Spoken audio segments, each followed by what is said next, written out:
Super star Krishna గారు తెలుగు చలనచిత్ర పరిశ్రమలోనే కాదు భారతీయ చిత్ర పరిశ్రమ కూడా ఎంతో సేవ చేశారని చెప్పాలి. ఎందుకంటే ఎన్నో కొత్త సాంకేతికతని కృష్ణ గారు చిత్ర పరిశ్రమకి పరిచయం చేశారు. అలాగే హిందీలో కూడా ఎన్నో సినిమాలు నిర్మించారు. అలాగే శ్రీదేవి గారిని హిందీ చిత్ర పరిశ్రమకి పరిచయం చేసింది కూడా కృష్ణ గారే.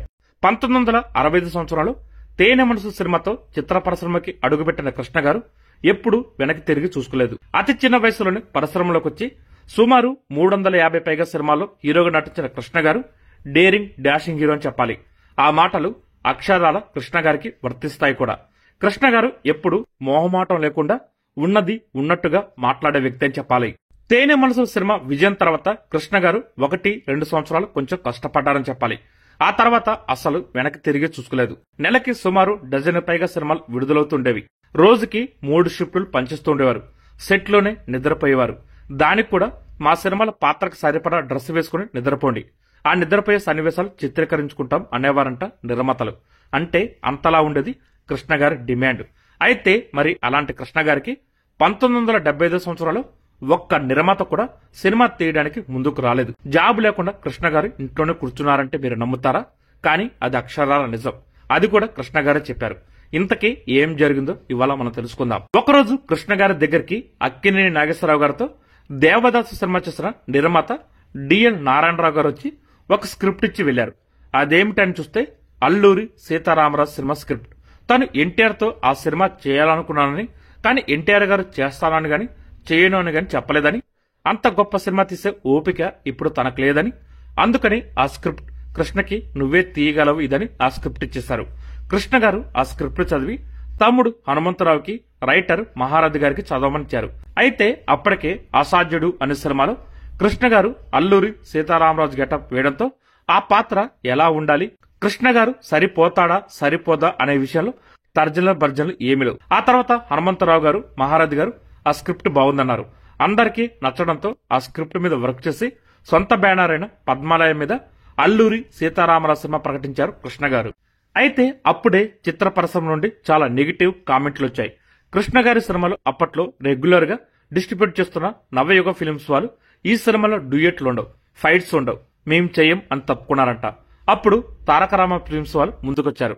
అయితే వాళ్ళలో కూడా అదే అభిప్రాయం ఉన్నా కూడా అప్పటికే కృష్ణ గారు ఎన్టీఆర్ గారు నటించిన దేవుడు చేసిన మనసు సినిమా డిస్ట్రిబ్యూట్ చేస్తున్నారు. డబ్బులు ఇంకా వాళ్ళ దగ్గర ఉన్నాయి. అప్పట్లో సినిమా విడుదలయ్యాక 2-3 సంవత్సరాల వరకు డబ్బులు వస్తూ ఉండేవి. అందుకని వాళ్ళు ముందుకొచ్చారు. ఆఖరికి ఎన్టీఆర్ కూడా ఈ సినిమా వద్దు, రిస్క్ అని చెప్పారు. కురుక్షేత్రం సినిమా చే నేను కృష్ణుడి వేషం వేస్తాను అని ఎన్టీఆర్ గారు చెప్పారంట. కానీ కృష్ణ గారు ఎవరి మాట వినకుండా చింతపల్లి అడవుల్లో రామచంద్రరావు గారి దర్శకత్వంలో అల్లూరి సీతారామరాజు సినిమా మొదలుపెట్టారు. అలాగే అల్లూరి సీతారామరాజు సినిమాలో అగ్గిద్వార పాత్రకు బాలని అనుకున్నారు. కానీ ఆయన అతని సొంత సినిమాతో బిజీగా ఉండడం వల్ల చేయలేను అన్నారు. తర్వాత ఎస్పీ రంగారావు దగ్గరికి వెళ్లారు. అతను కూడా చాలా బిజీ. అప్పుడు మళ్లీ బాలయ్యని పిలిచి 10 రోజుల పాటు షూట్ చేశారు. ఒకరోజు తెల్లవారుజామున కృష్ణ గారిని నిద్రలేపి దర్శకుడైన రామచంద్రరావు గారికి బాగోలేదని చెప్పారు. వైజాగ్ తీసుకెళ్లారు కారులో. కానీ అతని పరిస్థితి బాగోలేదు. కారులో కృష్ణ గారిని అతను ఒక కోరిక కోరారు. ఈ సినిమా నా జీవిత ఆశయం, కానీ తీయకుండానే వెళ్లిపోతున్నాను. అందుకని ఈ సినిమా వేరే వాళ్ళు తీస్తే బాగా రాదు, నువ్వే పూర్తి చేసి దర్శకుడిగా మాత్రం తన పేరు వేయమని చెప్పారు రామచంద్రరావు గారు. ఒప్పుకున్నారు కృష్ణ గారు. అలా మొదటి సినిమా గోస్ట్ దర్శకుడిగా కృష్ణ గారు పూర్తి చేశారు ఆ సినిమాని. ఫైట్స్ కి మాత్రం కేఎస్ఆర్ దాస్ ని పెట్టారు. అలా కష్టపడి చింతపల్లి రంపచోడవరం అడవుల్లో ఆ సినిమాను పూర్తి చేశారు. మొదటి కాపీ వచ్చింది. బయ్యర్స్ కు చూపించారు. కానీ వాళ్ళకి అర్థం కావడం లేదు. ఈ సినిమా ఆడుతుందో ఆడదో అని ఏమీ చెప్పలేకపోతున్నారు. దర్శకుడు నిర్మాత అయిన చక్రపాణి గారు కృష్ణ గారి మంచి చెడ్డలు చూసుకున్న వ్యక్తి. కృష్ణ గారి నాన్నగారికి చక్రపాణికి ఉన్న సాన్నిధ్యం వల్ల చక్రపాణి గారు ఎప్పుడు కృష్ణ గారు ఏం పని చేస్తున్నాడు, ఎలా చేస్తున్నాడు అని చూస్తుండే వ్యక్తి. చెప్పాలంటే కృష్ణ బాగోగుల గురించి అడుగుతూ చూస్తుండే వ్యక్తి చక్రపాణి గారు. అతను కృష్ణకి కబురు పెట్టారు. అతను అల్లూరి సీతారామరాజు సినిమా గురించి తెలిసి కాపీ తెప్పించు, చూస్తాను అని చెప్పారంట చక్రపాణి గారు. అతనికి సినిమా చూపించారు. సినిమా చూసిన చక్రపాణి ఏమీ చెప్పకుండా రేపు కలిసినప్పుడు చెబుతాను అని వెళ్ళిపోయారంట. మర్నాడు కృష్ణ గారు ఆత్రంగా చక్రపాణి దగ్గరికి వెళ్లారు. సినిమా చూసి ఏమీ చెప్పలేదు అని అడిగారు. దానికి ఆయన సమాధానం విని కృష్ణ గారు ఆశ్చర్యపోయారు. చక్రపాణి వెంటనే నీతో ఎంతమంది ఇప్పుడు ఎన్ని సినిమాలు చేస్తున్నారు అని అడిగారంట. ఒక 7-8 మంది తీస్తున్నారు, ఇంకో 7-8 మంది వెయిటింగ్ లో ఉన్నారు అని అన్నారంట కృష్ణ గారు. వెంటనే చక్రపాణి వాళ్ళందరి పని అయిపోయినట్టే, వాళ్ళందరూ బాగా దెబ్బతింటారయ్యా అని కూలుగా చెప్పారంట. కృష్ణ గారు షాక్ అయ్యారంట వెంటనే. అదేమిటి, సినిమా బాగోలేదా అన్నారంట. బాగుండడం అంటే అలా ఇలా కాదు, బ్రహ్మాండంగా ఉంది. ఎంత గొప్పగా ఉందంటే ఇలాంటి గ్రేట్ క్యారెక్టర్స్ లో నటించిన నిన్ను రానున్న 2-3 సంవత్సరాల వరకు వేరే పాత్రలు ప్రేక్షకులు చూడలేరు. ఈ సినిమా ఇంపాక్ట్ అంతలా ఉంటుందని చెప్పారు చక్రపాణి గారు. సీతారామరాజు సినిమా గొప్ప సినిమా అవుతుంది, మంచి విజయం సాధిస్తుంది. కానీ ఆ తర్వాత వరుసగా నీకు ఫ్లాప్స్ వస్తాయని చెప్పారు చక్రపాణి గారు. దానికి నవ్వాలా ఏడవాలా అర్థం కాని పరిస్థితి కృష్ణ గారిది. ప్రశంసగా తీసుకుని ఆనందపడాలో, విమర్శగా తీసుకుని బాధపడాలో తెలియని పరిస్థితి కృష్ణ గారిది. 1974 సంవత్సరం మే 1వ తారీఖున అల్లూరి సీతారామరాజు సినిమా విడుదలైంది. కృష్ణ గారు అనుకున్నట్టుగానే ఆ సినిమా అఖండ విజయం సాధించింది. రికార్డ్స్ ఎన్నో నెలకొల్పింది. కొన్ని సెంటర్స్ లో సంవత్సరం పాటు ఆడిన ఈ సినిమా మళ్ళీ రెండోసారి విడుదలైనప్పుడు కూడా హైదరాబాద్ లాంటి సెంటర్స్ లో 100 రోజుల పాటు ఆడింది. ఈ సినిమా విడుదలైన తర్వాత కృష్ణ గారివి 12 సినిమాలు విడుదలయ్యాయి. అన్ని గోడ కొట్టిన బంతిలా తిరిగి వస్తున్నాయని చెప్పారు కృష్ణ గారు. సీతారామరాజు సినిమా తర్వాత మనుషులు, మట్టి బొమ్మల సినిమా యావరేజ్ గాడింది. ఆ తర్వాత వరుసగా రాధమ్మ పెళ్లి, గౌరీ, ఆడంబరాలు, అనుబంధాలు, దీర్ఘ సుమంగలి, ఇంటింటి కథ, ధనవంతులు, గుణవంతులు, సత్యానికి సంఖ్యలు, దేవదాస్ సినిమా విడుదలయ్యాయి. వీటిలో రాధమ్మ పెళ్లి, దీర్ఘ సుమంగలి మంచి సినిమాని చెప్పారు కృష్ణ గారు. కానీ ఏ సినిమా కూడా బాక్సాఫీస్ దగ్గర నిలబడలేదు. అయితే దేవదాస్ సినిమా కూడా పోవడంతో కృష్ణ గారు కొంచెం బాధపడ్డారని చెప్పాలి.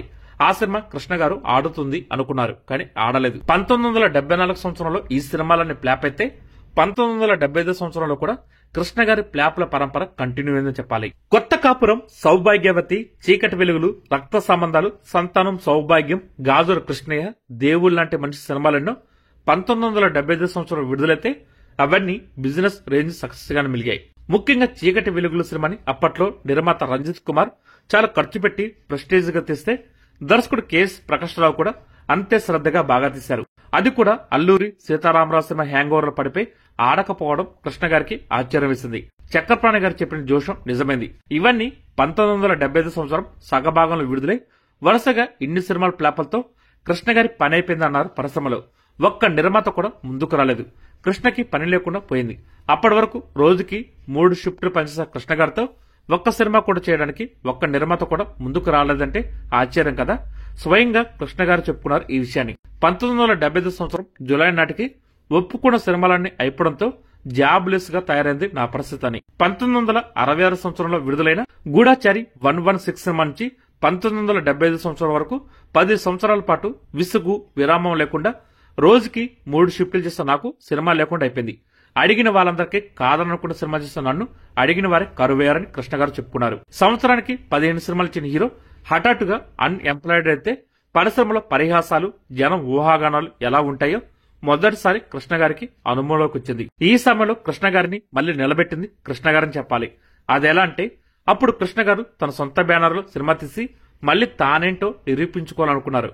అంతే, అప్పటికప్పుడు దర్శకుడు పిసి రెడ్డి గారు చెప్పిన కథ నచ్చడంతో దాని మీద వర్క్ చేయాలని డిసైడ్ అయిపోయారు. మొదట ఆత్రేయ గారిని పిలిచి వర్క్ చేయమంటే అతనికి నచ్చగా వెళ్ళిపోయారు. అప్పుడు మహారాజు కూర్చొని దాని మీద వర్క్ చేశారు. అదే పాడి పంటల సినిమా. ఆ సినిమాతో కృష్ణ గారికి పూర్వ వైభవం మళ్లీ వచ్చింది.